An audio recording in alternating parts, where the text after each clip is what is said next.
Spiritual practices are one of the most important things for us to engage in our journey with God, in our journey in life altogether. Our intentionality around creating space for our relationship with God is vital. And this is a well-trod path that many people through millennia have pursued, and I think in modern times is having a resurgence of how chaotic and unintentional and distracted our lives can be.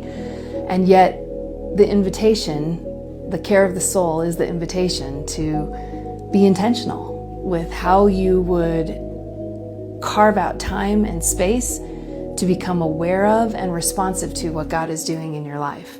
I've often thought that a metaphor for a spiritual practice is these two chairs that might be sitting at a table, and that the idea is that the table is the place where our joint work with God is bringing us into a new future, a new version of ourselves, the hope of spiritual formation and transformation.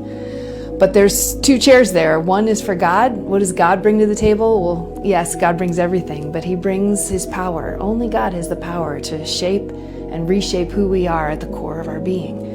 But there's a chair there for us too. There's a necessary step for us to show up, to be attentive, to be responsive to whatever God might be bringing to us. We don't drive the conversation, but if we don't show up, we can't partake in that conversation. So those spiritual practices are all different ways that we sort of sit down in that chair. We stop the constant motion in our lives and get quiet and pay attention, lean in maybe, listen to what God has to say to us on this particular day, in this particular moment.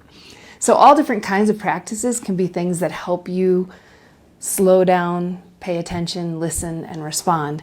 And they all can matter in different seasons. Different practices can be helpful. But for you, what kind of practices have been helpful? What does your soul seem to be craving in terms of intentionality around practices these days?